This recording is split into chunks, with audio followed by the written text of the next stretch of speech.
Pariwara selesai. Ah.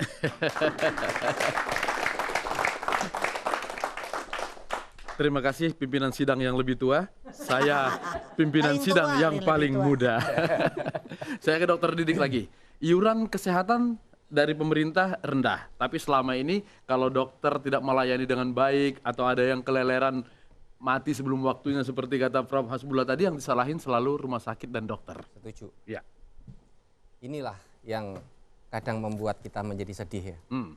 Karena selalu kita yang ujung tombak yang ada di lapangan yang harus mengalami hal-hal yang tidak menyenangkan. Oke.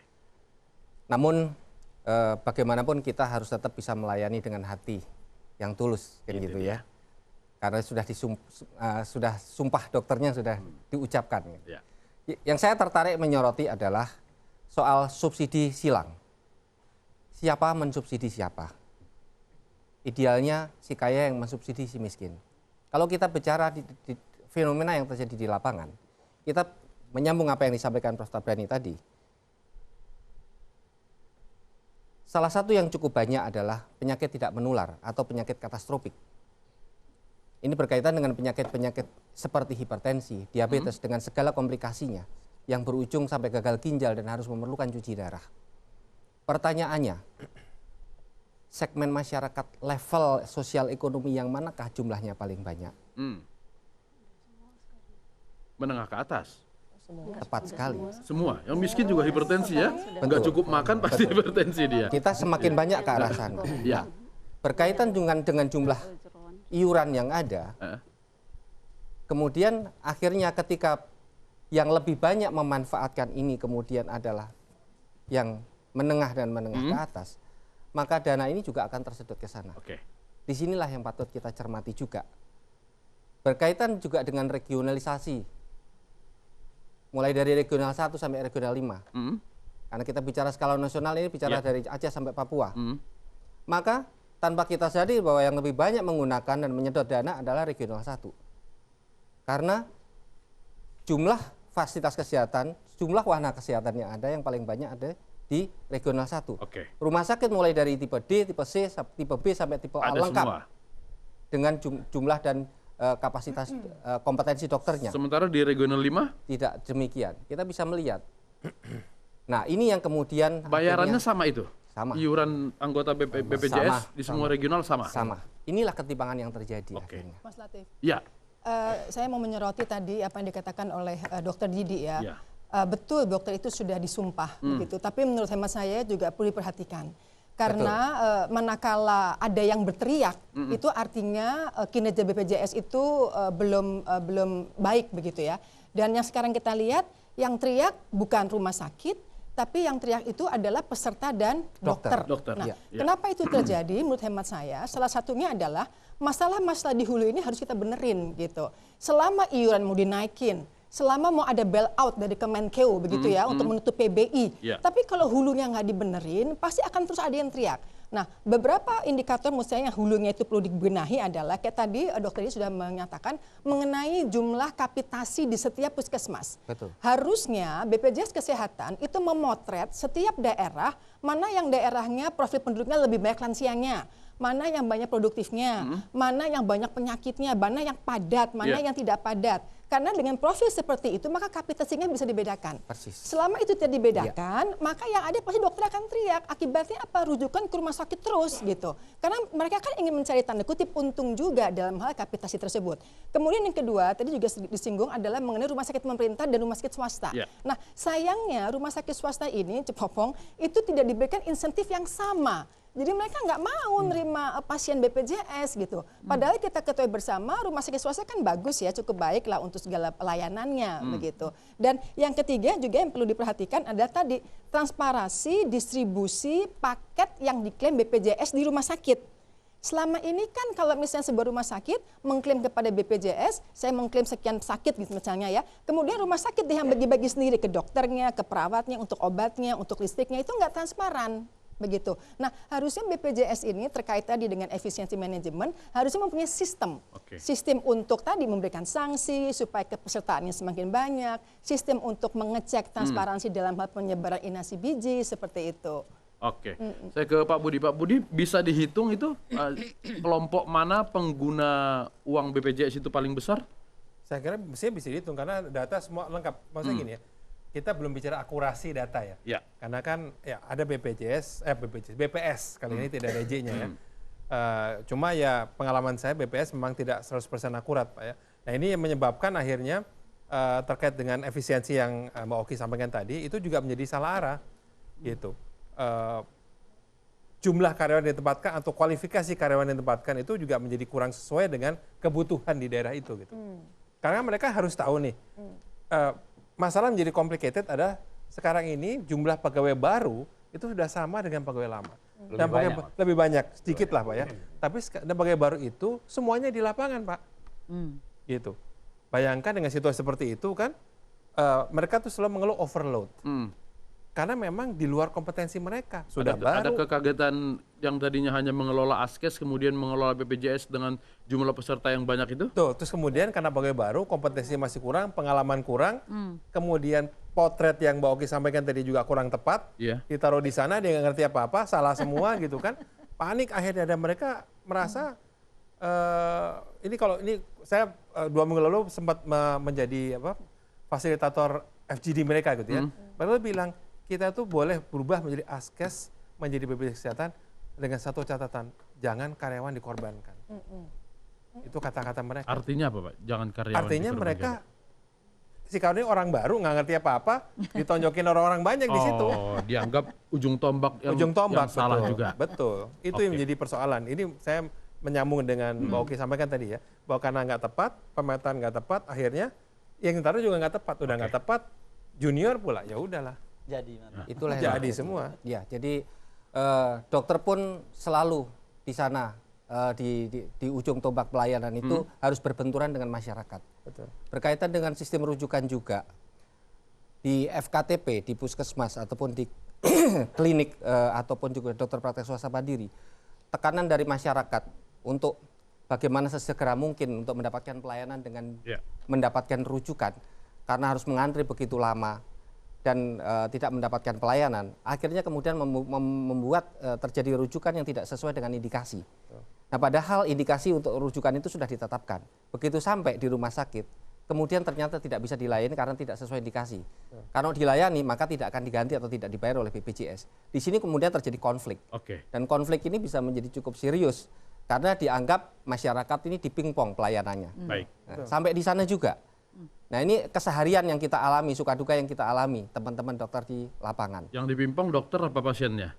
Pasiennya tentunya. Dokter ketika mengambil keuntungan itu termasuk dipimpong juga? Apanya? Ketika mengambil tadi pembayaran yang nggak transparan kalau itu? ada untungnya ya diam lah dokternya. Kalau nggak ada untung baru teriak. Enggak diam, Prof. Nggak diam. Pasien yang dikorbankan. Korbannya seperti apa? Ya, bisa dia diminta bayaran. Bayaran tambahan dari yang sudah dibayar pemerintah? Apa itukah kamar, apakah itu obat. Artinya bahwa akhirnya kalau yang nggak ngerti. Bagian dari upaya untuk memberikan kalau pelayanan dia yang nggak lebih ngerti, baik. dia menjadi akhirnya kok diberatin. Kalau yang ngerti, kalau dari komunikasi dengan BPJS, ya kita amok itu rumah sakit kan. Oke, bagian dari upaya meningkatkan kesehatan gimana dokter Didik? Artinya begini, ketika kita dihadapkan pada satu kondisi di mana pasien tersebut, ini variasi yang terjadi di lapangan kan gitu. Bagian dari upaya survive di rumah sakit misalnya. Artinya begini, dia harus dirawat kelas 3. Tapi kemudian penuh kelas 3-nya. Sementara dokter berkesimpulan ini harus dirawat. Dinaikkan kelas 2 itu yang harus bayar? Harusnya tidak. Jadi ketentuannya yang bayar seperti apa? Kalau dia di kelas 3 penuh, maka kewajiban rumah sakit menempatkan pasien di kelas di atasnya, kelas 2 dalam waktu 3 hari. Lebih dari itu? Apabila dalam 3 hari ini masih penuh, maka ditawarkan kepada pasien mau berlanjut di kelas 2 misalnya dengan selisih biaya, tambah bayar, atau dirujuk ke rumah sakit lain. Nah, tapi selama ini itu tidak dilakukan. Ketika ada kata-kata dirujuk tadi, maka yang terjadi semua pintu rujukan akan tertutup. Nah, yang memprihatinkan lagi ketika pasien ini pasien yang benar-benar true emergency, berada di emergency, dalam keadaan sakratul, membutuhkan bantuan penanganan intensif, harus masuk ruang intensive care unit. Maka yang terjadi di lapangan, semua pintu tertutup. ICU akan tutup. Karena apa? Itu yang tidak boleh. Karena takut mestinya. bayar. Karena ya kita tidak tahu benar-benar penuh atau tidak ya, tapi yang dialami itu demikian. Supaya membuka pintu itu yang tadi ditambah Iya. harus bayar itu. Justru itu disinilah peran Menteri Kesehatan harus jelas. Dia harus memberikan pengawasan yang Divisi ketat tidak ke sesuai bawah. dengan nilai keekonomian. Karena Iya. fraud, Tapi nggak boleh dilihat. kecurangan, moral hazard itu masih tinggi. Akibat apa? Akibat tidak balanse antara Itu betul, yang membutuhkan setuju. dengan kesediaan, Tapi realita di ketersediaan lapangan rumah kemudian sakit fenomena atau yang terjadi kan vaskes. demikian. Ini yang harus. Nah, ini Nah, yang buktinya kita akar masalah. BPRS ini saja nggak efektif dan belum terbentuk di 34 provinsi yang ada. Ini menjadi akhirnya yang dirugikan rakyat. Akhirnya Nggak banyak puguh-puguh lagu kemudian naikin iuran. Ada- Uangnya padahal banyak, nggak dijalankan. Tidak dikolek Nggak dengan dikolek. baik. Gimana Pak Budi? ada bisnis sampingan karena nggak terima DG pada datang ke Jakarta ada rangernya tuh. Gimana Pindah Pak KTP, Budi? diurus KTP, Hah? kos-kosan karena dia nggak bisa di daerah, Pak, Iya. penuh tadi kan. Oke. Nah, mereka pindah ke Jakarta itu ada yang mengarrange dari karena kan dia tidak boleh Mengarrange mendapatkan tempat atau mendapatkan kamar juga? mendapatkan segala macam. Oke. Sampai pindah KTP, kos-kosan segala macam. Pak Latif bisa cek tuh rumah sakit besar itu kosnya menjamur, yang isi apa? Orang daerah datang. Dan yang lebih parahnya lagi, puskesmas di daerah itu pembayaran kapitasi BPJS ke puskesmas dijadikan PAD. Iya. Ini kan kacau balau. Ya dokternya nggak dapat apa-apa jadinya. Setuju. Oke. Ya, ini yang Nah ini yang Dokter kalau nggak untung dia setuju-setuju aja dia. Jadi kita tidak bicara soal naik atau tidak naik, Iya. berapa besarannya, tetapi seberapa besar itu bisa meningkatkan Kualitas layanan. tata kelola pelayanan. Sehingga dokternya juga bisa bekerja dengan baik dan mendapatkan kesejahteraan di sana. Baik. Nilai keekonomian ini penting sekali. Jadi jangan sampai pasien puas, dokter tewas kan gitu. Tapi juga jangan ditewaskan juga pasien. Saya punya pengalaman pribadi. Anak saya operasi masih tergeletak, Pak minta duit. Buat apaan kamu masih geletak minta duit? Kasih kwitansi resep. Padahal 500.000. Padahal BPJS. Ya, ubun-ubun saya mendidih. Iya, Saya datangin rumah sakit itu di Jakarta. Oke. Artinya apa? Bahwa pengawasannya harus ketat. Dan kemudian pemerintah juga harus komitmen benar menambah infrastruktur kesehatan. Rumah sakit harus ditambah. Sekarang kita nggak lihat pembuktian itu. Saya ke Mbak Arya dulu. Iya. Gimana? Saya juga punya pengalaman pribadi mengantarkan saudara yang dari daerah, dari NTT ke sini. Bukan di arrange rujukan ya itu ya, kalau nasional. itu datang aja Enggak, ya. sendiri, private. Iya. Datang, terus itu sudah lengkap kan pemeriksaan sebelumnya, tinggal langsung ke spesialis. Tidak diakui semua. Pemeriksaan dari puskesmas, dari rumah sakit di daerah itu tidak diakui, supaya rumah sakit mengulang semua proses dari awal. Sehingga dapat bisa duitnya. di-charge. Ya. Ya, itu juga itu terjadi Betul, betulan karena mungkin rumah sakit merasa bahwa itu kalau dia cuma ngambil bagian terakhirnya aja Itu dia nggak ada rumah sakit umum? untungnya. Rumah sakit pemerintah? Swasta. Rumah Oh, sakit swasta. swasta. Oke. Ha. Ya kalau sebagai swasta itu yang Mbak Oke bilang, bayarannya memang tarif CPG-nya Belum, tidak sudah. realistis. Tidak Itu yang sesuai. membuat Rumah mereka sakit mencari swasta cara dibayar Ya. sama mendapatkan- dengan di rumah sakit pemerintah. Padahal rumah sakit pemerintah masih ada Subsidi. gaji dari Iya. APBN, APBD, harus dipikirkan. investasi, enggak realistis Oleh lah. karenanya dalam Perpres 19 2016 melarang rumah sakit di dalam keadaan darurat melarang memungut iuran dihapus. Kan gila. Gimana yang dilarang? Nih, Dilarang. saya Ah. sakit Ya. darurat. Oke. Kan sebagai peserta. Ya. Harusnya seperak pun nggak boleh keluar. Oke. Ya kan? Tapi di situ dihapus. Artinya diboleh. Boleh Di- bayar. Itu di level rumah sakit swasta atau di rumah sakit? Bukan di Perpresnya. Ya artinya yang berlaku di rumah Bisa- Nanti Itu artinya di rumah rumah sakit boleh tarik biaya. Tarik biaya. orang. Berarti Ini nggak kan gratis dong, berbahaya. Prof. Wal persoalannya begini, gratis tidak gratis. Sebetulnya di dunia ini nggak ada yang gratis. Ya. Apapun yang harus ada yang membayar? bayar. Kita mesti sadar semua nggak ada yang gratis. Kita mesti bayar. Cuma bayarnya pada waktu di JKN ini waktu kita sehat. Waktu kita sakit mestinya nggak sama bayar lagi. Oke. Tapi berapa mesti dibayar itu kita hitung. Nah memang yang lalu-lalu tidak mencukupin. Nah kalau sudah dihitung dengan baik, rumah sakit dibayar dengan memadai, barulah rumah sakit tidak boleh tarik. Sekarang ini karena belum memadai, ada rumah sakit yang nakal. Khususnya swasta, yang nakal, rumah sakit pemerintah juga ada yang nakal. Kalaupun dia nakal, saya bilang namanya, teman-teman kalau dalam istilah kesehatan disebut fraud. Itu namanya induced fraud.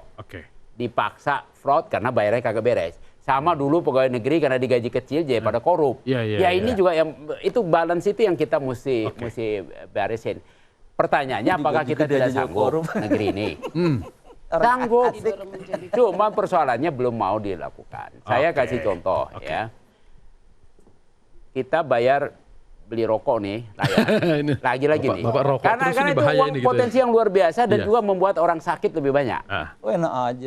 300 punya data soalnya asosiasi perokok orang kaya semua gitu loh. Yang nggak ngerokok. Kita bakar 330 triliun tahun lalu. 330 triliun tahun lalu kita bakar. Dan rokok. Padahal buat berobat dengan BPJS yang memang carut marut itu karena bayarnya belum cukup 60 triliun. Kalau kita selisihkan itu banyak dilakukan di negara lain. Di Filipina mereka 80% dari cukai rokok dipakai untuk menjaminkan. Betul. Sehingga cukup. Baik. Ini apa? Kita istirahat dulu, dokter ya. Ini cepopong pariwara nanti enggak ada. Komentar sekali ini panjang-panjang. Iya. Karena apa? Persoalannya udah jelas. Tadi dari Bapak sudah sangat jelas. Orang yang tidak tahu apa-apa gitu kan. Ujung-ujung kudu ngurus orang banyak. Jadi analoginya orang yang hari-hari ngurus salon suruh bikin sasak jembatan mal bisa.